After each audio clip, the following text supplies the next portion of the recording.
Continuamos, amigas, amigos, con más. Vamos a iniciar estas conversaciones que tenemos siempre con nuestra muy querida Gaby Peroso, todos los jueves.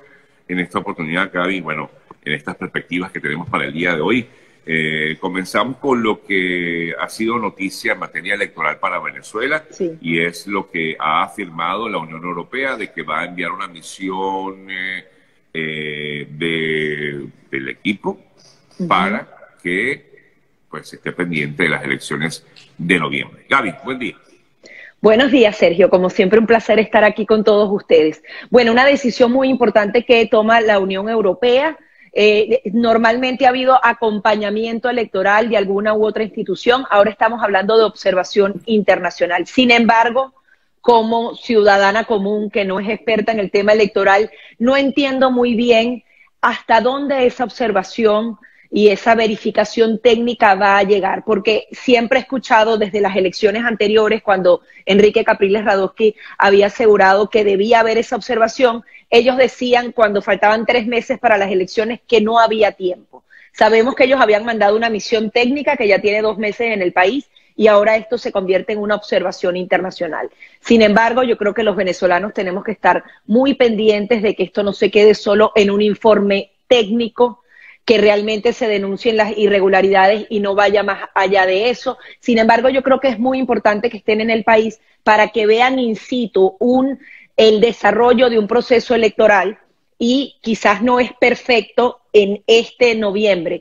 pero sí puede contribuir enormemente a que tengamos elecciones libres y justas en Venezuela. Sin embargo, hay, por ejemplo, un problema fundamental. No vamos a tener los testigos de mesa en todo lo largo y ancho del país. Yo creo que eso es ingenuo pensar de que vamos a tener ese tipo de cada persona en cada una de las mesas, como en algún momento esa organización se daba. Y adicionalmente está el tema, bueno, de todas las trampas previas, de todo ese registro electoral que está contaminado. Toda esa parte no va a ser tocada por la Unión Europea. Hay quienes dicen, bueno, se está reconociendo a Maduro. Aquí al final se fue a la mesa de México de negociación para tratar de llegar a esa vía electoral, y de alguna manera este sería un resultado. Si bien no está allí dicho por Noruega o por los negociadores, que la Unión Europea vaya a Venezuela es un resultado de esa mesa de negociación y acuerdo. Hablando de esa mesa, Gaby, tú dices de resultados, pero yo no sé cuáles son los resultados. Bueno, se dieron como 2 o 3 pasos hacia atrás.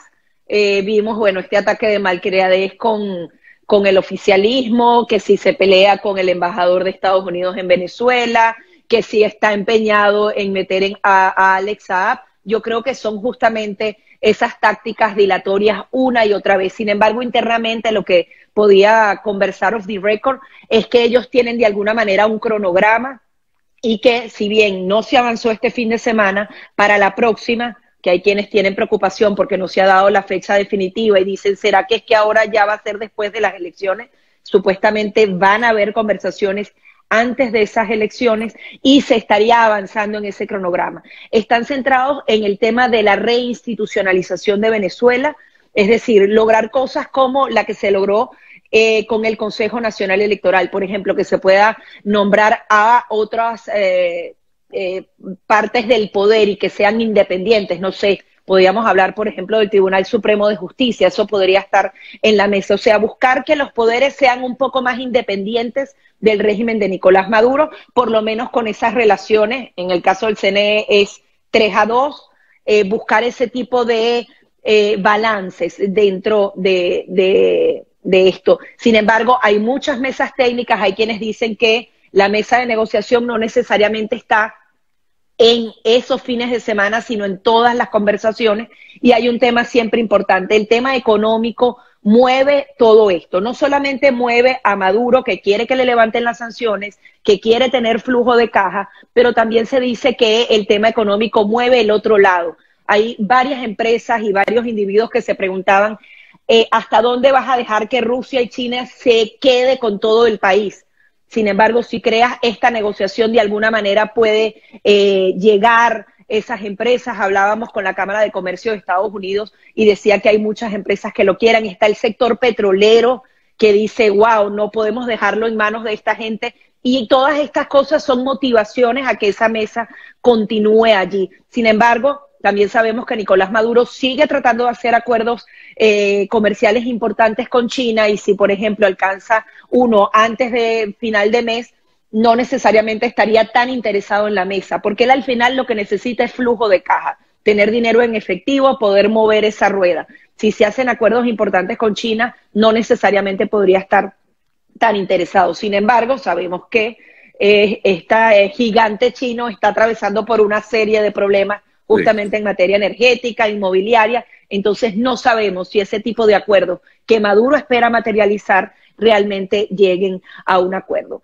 Es bien compleja la situación. Yo sí veo que esta presencia de la Unión Europea es resultado de esa mesa, aun y cuando no se da en ese marco, pero sin esas conversaciones en México hubiese sido prácticamente imposible tener una observación internacional, y vamos a tener entonces una parlamentaria calificada observando esas elecciones. ¿Que no nos las hacen perfectas? Obviamente no, claro, pero por lo menos tenemos 11 ojitos más 62 que están tratando de denunciar lo que pasa en Venezuela.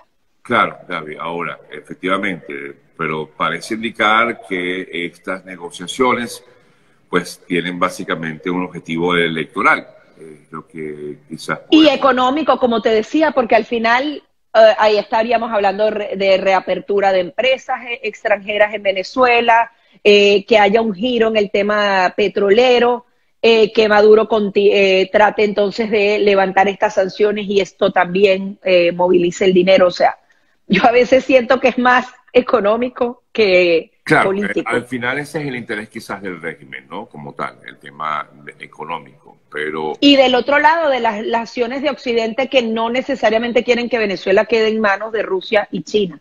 Ya. Y allí hay varias empresas y varios sectores importantes que están impulsando también al lado de la oposición a que sigan en la mesa y a que negocien.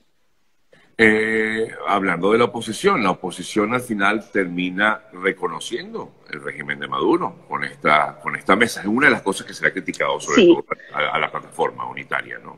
Bueno, y de eso hemos hablado, Sergio, porque al final fue una batalla muy dura que al final se perdió, y eso hay que reconocerlo. Entonces, al tú perder, al fallar esta máxima presión o todo lo que era esta estrategia, de alguna manera tienes que ir a otra y vas en una posición de desventaja. Entonces, y eso se reconoce de alguna manera, sí. Discúlpame, Gaby, lo pude ver ayer con las declaraciones de Guaidó, donde hace un llamado, dice él, a la calle a lograr condiciones electorales. Sí, y habla que, bueno, que Maduro no tiene la legitimidad. Lo que pasa es que se nos agotó el tiempo, Sergio. Nosotros lo hemos venido diciendo. Decíamos, si van a participar en las elecciones, participen ya, organícense, que se realicen unas primarias. O sea, se sabía que ese proceso electoral iba a estar ahí, no había que hacer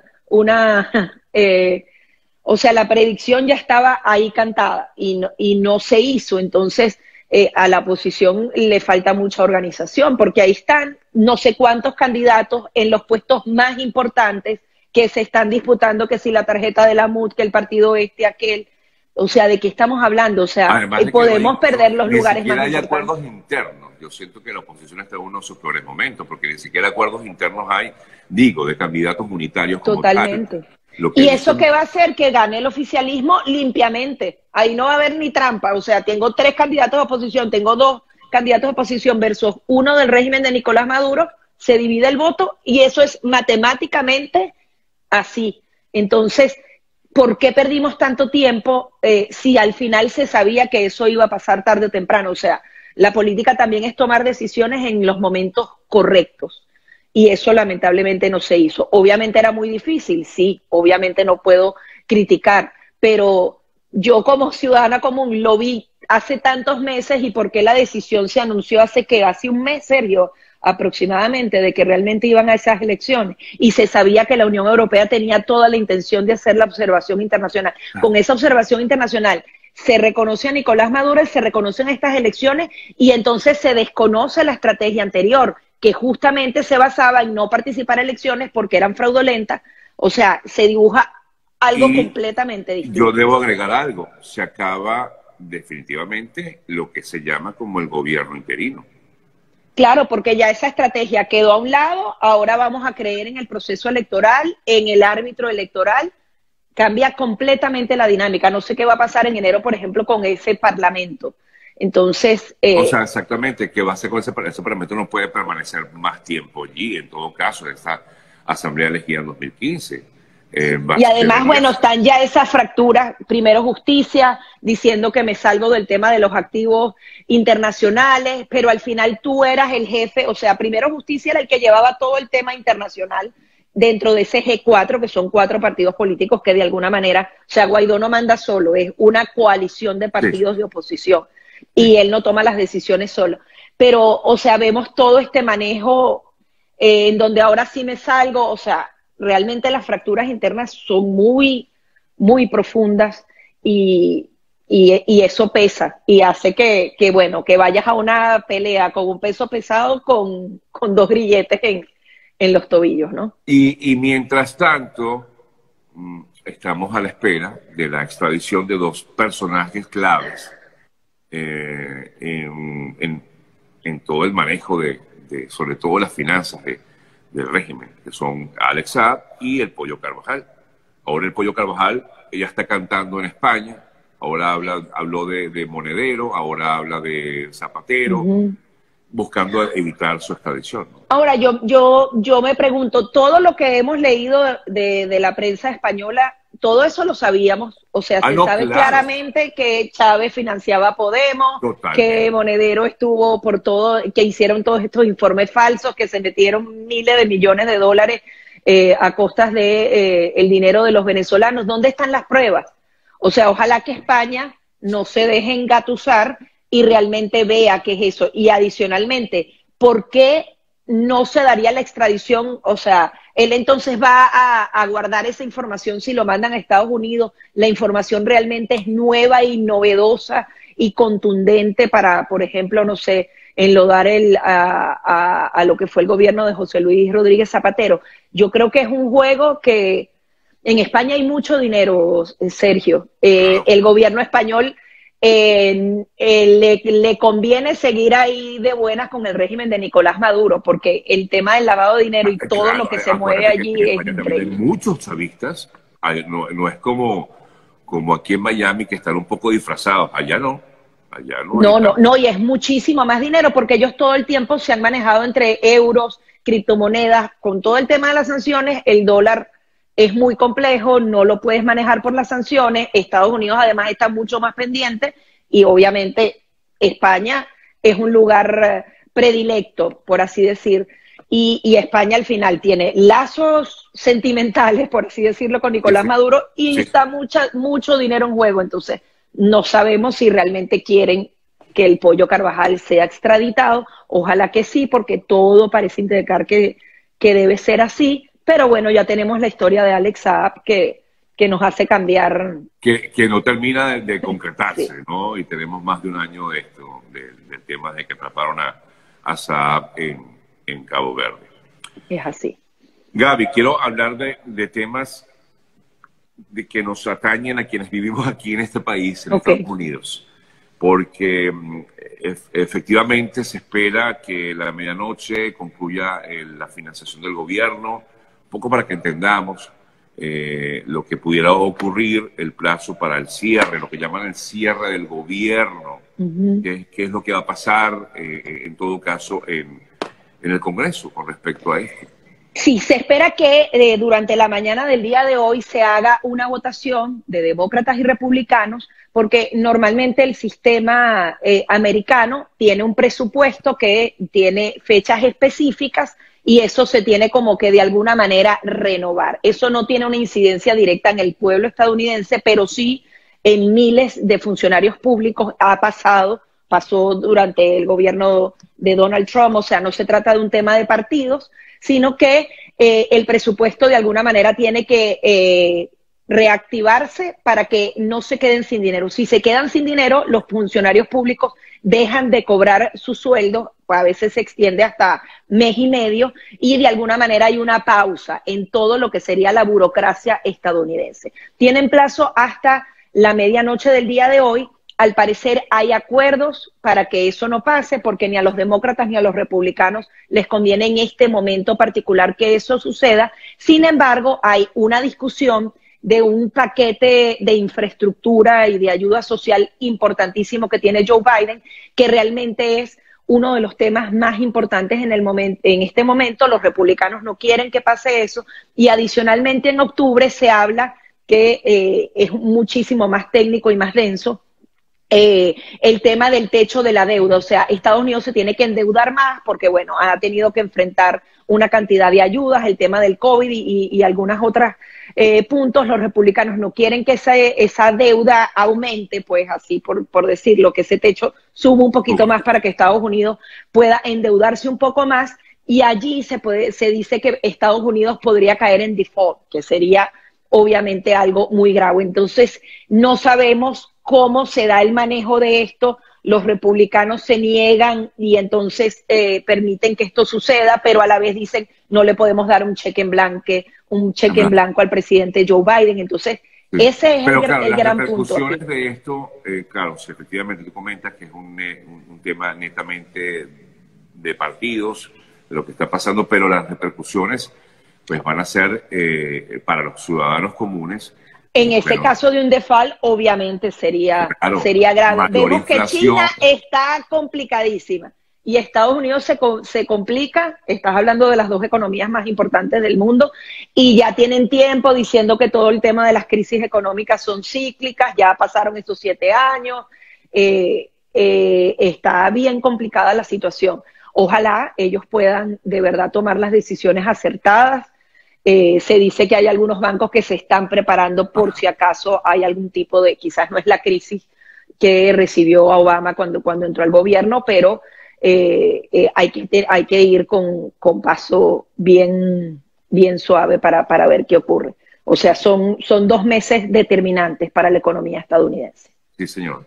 Por eso es que se habla justamente de esto, del cierre del gobierno, de lo que pudiera ocurrir, y claro, vence justamente en la medianoche de hoy, pues la financiación que tendría el gobierno estadounidense, y el Congreso pues aún a la espera de este proyecto de ley para evitar lo que sería pues este cierre, que sería pues nada agradable para el propio gobierno. Yo creo que el cierre como tal no se va a dar porque allí hay cierto consenso. O sea, eso creo que se prorroga hasta el 3 de diciembre, pero el tema es ese gran paquete de infraestructura y el tema de la deuda, de cuánto se puede endeudar, y para eso faltan algunos días más para que se puedan tomar decisiones y se negocie. Joe Biden tenía otros viajes que iba a hacer y se quedó aquí para negociar y tratar de solventar toda esta situación, ¿no? Sí, efectivamente. Gaby, hace unos minuticos la gente aquí me comentaba, me preguntaba, me hacía una sugerencia. Oye, me decían, entrevista a Leopoldo López. He visto, por cierto, que López está, sí, va a estar ahora próximamente, tengo entendido que viene a Miami, ¿no? Exactamente, viene la semana que viene a Miami. El objetivo de su visita a Miami es estar en el foro de Oslo. A ver, ¿qué expectativas hay con respecto a eso? Bueno, es un foro muy importante, es un foro mundial que esta vez se decidió realizar aquí en Estados Unidos y en particular en Miami. Allí van políticos, intelectuales, periodistas. Se habla de libertad en todos los sentidos.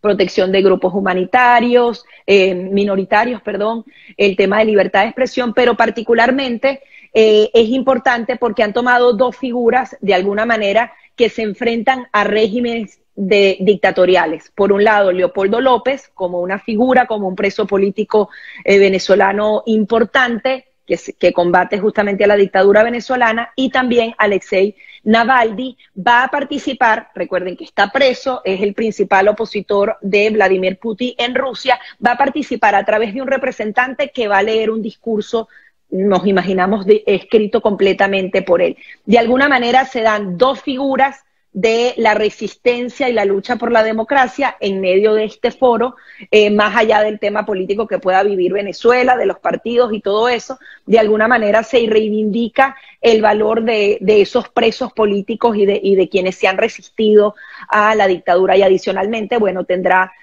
obviamente un tema de discusión muy importante, el tema venezolano, el tema de la libertad de expresión. De alguna manera es un espaldarazo también a todos los periodistas, que además esperamos que esa misión de observación internacional vele porque haya de verdad libertad de expresión en Venezuela y todos los periodistas puedan salir a la calle a cubrir esas elecciones, porque el día de hoy esas garantías tampoco existen.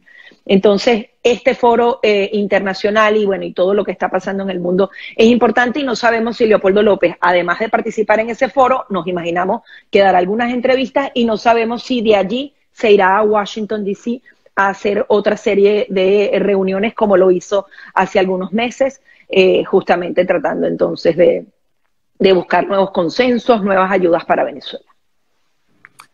Gaby, gracias, como siempre, gracias a usted. por todo lo conversado en la mañana de hoy. Así conocimos estas perspectivas de nuestra querida Gaby Peroso. Hasta la próxima semana.